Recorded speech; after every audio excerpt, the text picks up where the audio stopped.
Hello everyone, welcome to the Freedom Fighter Time. And finally it becomes clear as to why the issue is located in Oregon at Malheur National Wildlife Refuge. It is a historic place. It's a very symbolic place. And as you can see right now, it's a Masonic place. Now, before we actually get into this, I am not accusing anybody of anything. Let me say that first off, because there is no way to tell as at this very moment. I'm going to be pointing out signs and symbols and things that are quite strange and things that just mysteriously add up. At the refuge, there happens to be a Masonic cave. And just a little ways from there, there happens to be a Masonic lodge. The number is 97. If you'll notice in just a minute here, in one of the first videos that was released way back in the beginning of this, in the beginning of January, it was of the Hammond's house, which their street number was 979. That just happens to be an anagram, because it's backwards and forwards, of the Masonic Lodge. Now, okay, you're probably thinking, so what? It's just a number. Who really cares? That's totally fine. But I have another symbol for you, because not only is that the first sign or symbol, it happens to be named the Robert Burns Masonic Lodge. What else is weird is who was killed. Robert Lavoy Finicum. Two names from vastly different time periods, also tied to the Masonic Lodge. Now you ready for the last bit? The geography. So here is the Malheur National Wildlife Refuge, where they are currently all holed up. Here is Highway 395, as you can see going up here. You'll see it there, it appears here. Here's Burns. So I imagine they'd go this way, straight up here, onto 395. Keep this in mind. Keep this stretch of road in mind. Now, as for what we just showed you in the beginning, this random person was entering into a cave. Happened to be a Freemasonic cave that is still used today for rituals. In fact, it's used quite often for rituals, according to the Masonic website. So, moving on from there, let's go to the location of the cave, and then let's also look at the Robert Burns Masonic Lodge number 97. Now, this may go over a lot of people's heads, but it's not intended to. It may confuse a lot of people, and I just hope you can get the message I'm trying to show here, and I'll explain it more and back it up with more articles in a little bit. But for now, we're looking at maps. Right where this Robert Burns Masonic Lodge, where the connection of 205 hits 395, it was said that Finicum was killed. They were ambushed on 395. Damn near this Robert Burns Masonic Lodge number 97. The number 97, as I just showed you in pictures, lines up to the Hammond's house. I also just showed you the wildlife refuge is really close to the Malheur cave, which basically is a Freemasonic home, lodge, ritual center, blood sacrifice center, as I'll show in just a minute as well. If we continue, it only gets deeper. So this is update, new details emerge about Lavoy Finicum's death. He's just like, shoot me, and they did. What I wanted to show you is right here, just to prove my point. It's very frickin' strange that it happened to be a massive ritual day, ritual week, when he was killed, and has potential to ignite a civil war. Let me continue. John Day, Oregon. That's where they were headed, right? Where militant leader Ammon Bundy is believed to have been planning to set up a shadow government to prepare for an armed confrontation with federal authorities in Grant County. Now, let's go back here. Let's go find John Day. John Day. This is definitely the road that they were on. There's no doubt about it. They would have had to have crossed through here, which means my guess is they were just about out here, just outside of town, outside of Burns. I don't know exactly. I don't think anybody specified exactly where it happened. But it's very strange that it's just so close to this Masonic lodge. And it just so happens to be that January 20th through the 27th is what's called the Grand Climax ritual, or blood rituals, in the Satanic calendar, conjuration of Talal, a warrior demon. And on the exact 25th happens to be Robert Burns night. That was 2 days ago. Wait a minute. Hold on. Let's go back over that. We're looking at the Robert Burns Masonic Lodge. On the 25th was his day. On the 27th ends the Grand Climax blood ritual, massive sacrifice according to the Satanists, I guess, and their unholy crap. And he died right there, on that road. Now, you're either going to sit here and tell me that the number 97 pops up with the Hammonds. It's just some stupid coincidence, and here my mind is caught on to it. Or this is intricately designed beyond imagination. Because all of these signs, all of these symbols, they all mean something. I've been watching this for a long time, since pretty much it began. And I really want to thank Emma for the research behind this Robert Burns, because we're going to go into that in just a minute here. But I also want to thank for the cave, Professor Doom. I'm not a fan of typically any truther. I'm not friends or whatever with any of them. But I do happen to say that video he did was quite good, and it pointed this key piece out. Because this cave is very well known for the Nephilim. And that's an old history with a lot of the, guess what, Indians. Robert Burns Masonic Lodge, number 97, Malheur Cave. Freemason, clear symbolism of the Freemasons. We scroll down just a little bit further. The following account of the legend of Malheur Cave, written by Julian Bird, pioneer Burns editor, was given one of the early sessions of Burns Lodge, held in the cave. While the entrance to Malheur Cave was found barricaded by the first white man who visited it, it was told by Captain Louis Paiute, Indian chief, who recently died in Burns. The legend dates back many years, and Captain Louis had it handed down to him by an aged ancestor. The legend was given by Dr. W.L. Marsden, a past master of Burns Lodge. at least 50 years ago and is retold from memory. Therefore, much of the detail is omitted because of the lapse of time and faulty memory. The essentials, however, are as follows. Many, many years ago, long before the white man came to this country, when Malheur Lake was high and flowed out through the old river channel past the Malheur Cave and was the headwaters of the South Fork of the Malheur River, a large party of Paiutes, warriors, women, and children were camped on the border of Malheur Lake. While the women gathered roots, herbs, and seeds to dry for winter food, an epidemic came, which was taking the lives of many, especially the children.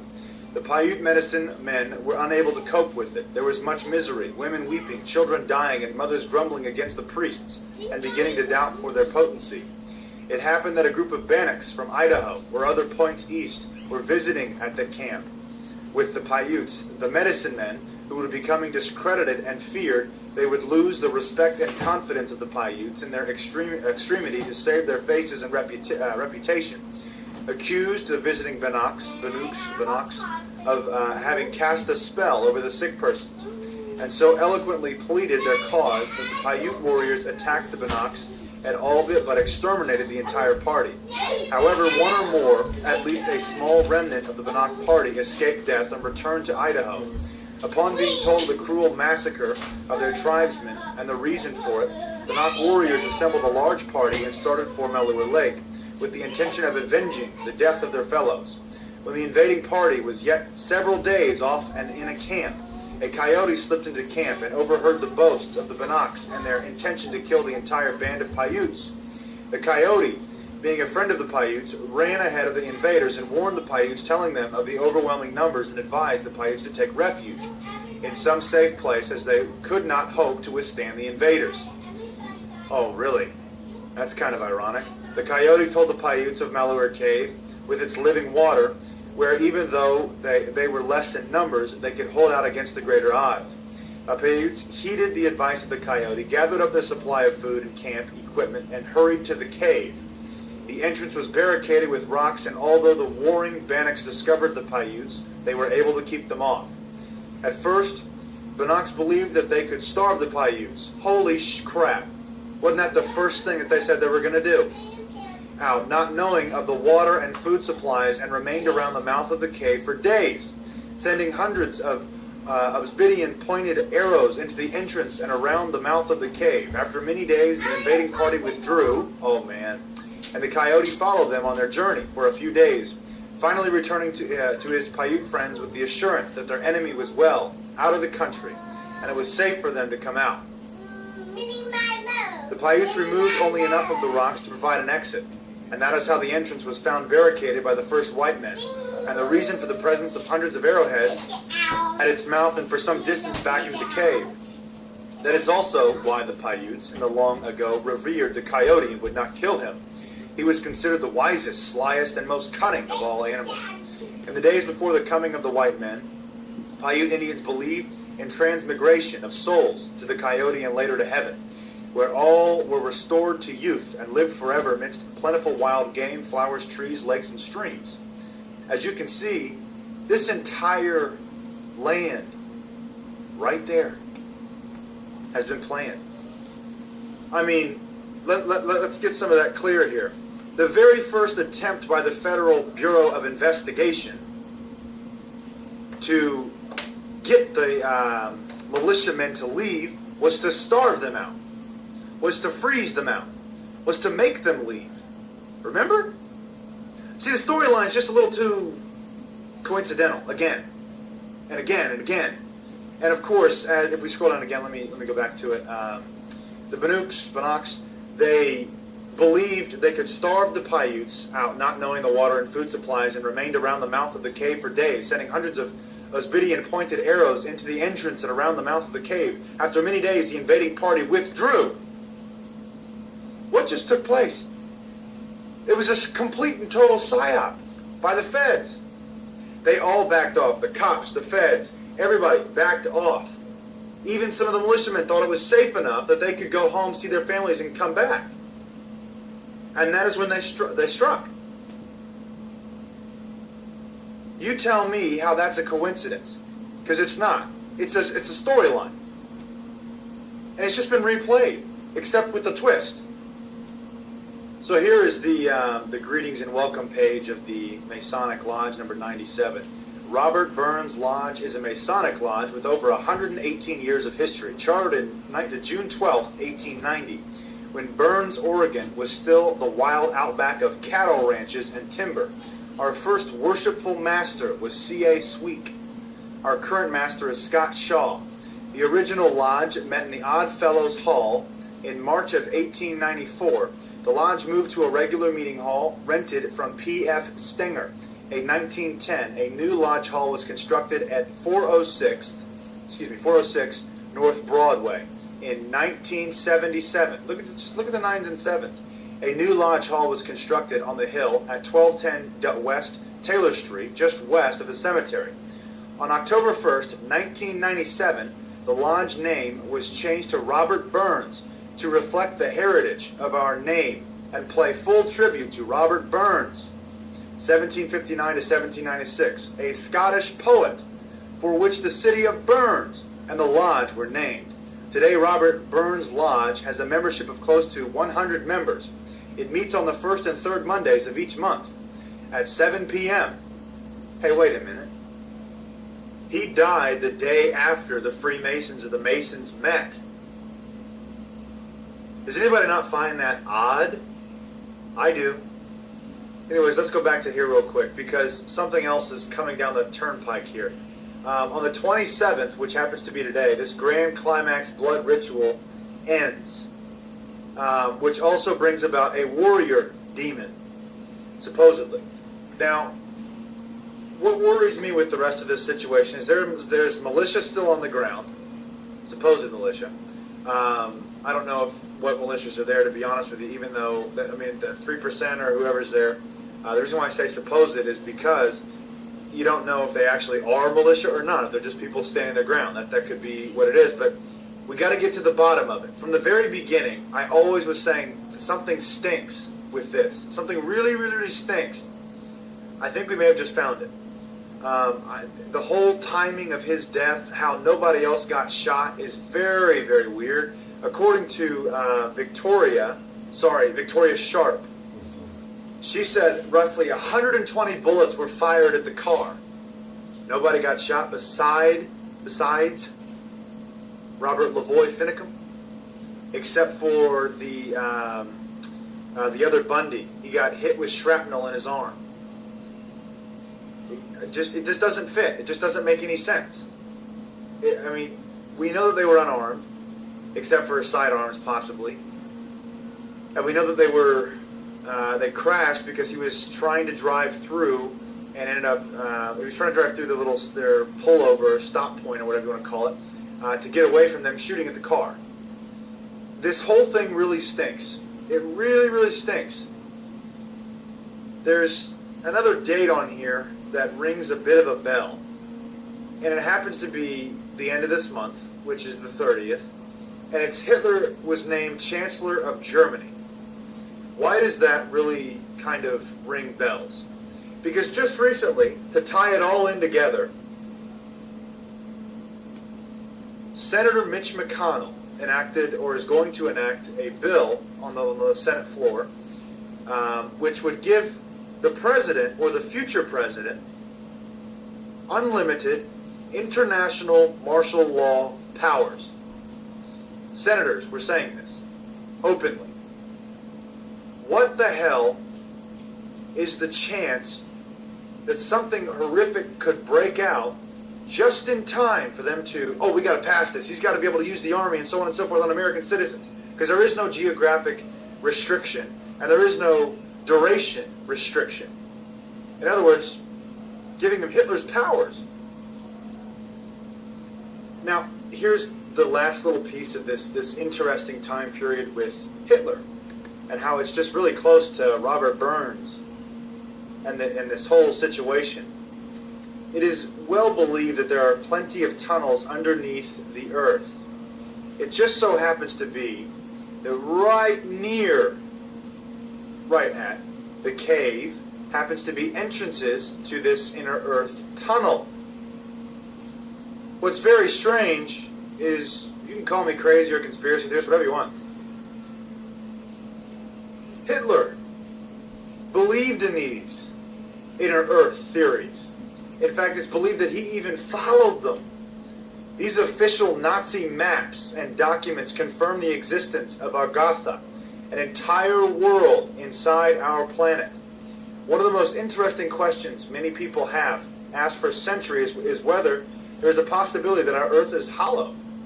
For many years, it was believed that the Earth was hollow, but even though many have come up with theories until 1968, there was no proof.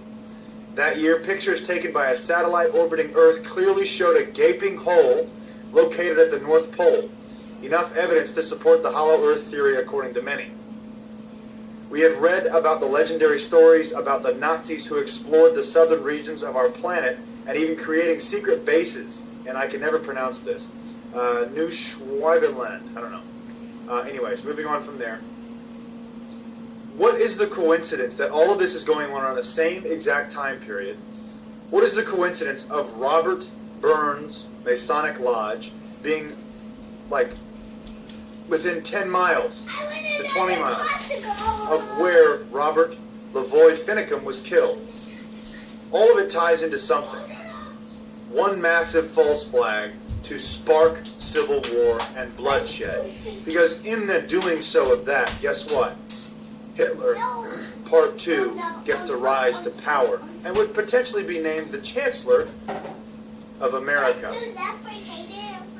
I hope I put a lot of pieces together here with everything that's going on for you, because a lot of people had questions. And so I'm hoping that a lot of people can now understand why there is some strange stench to this entire situation.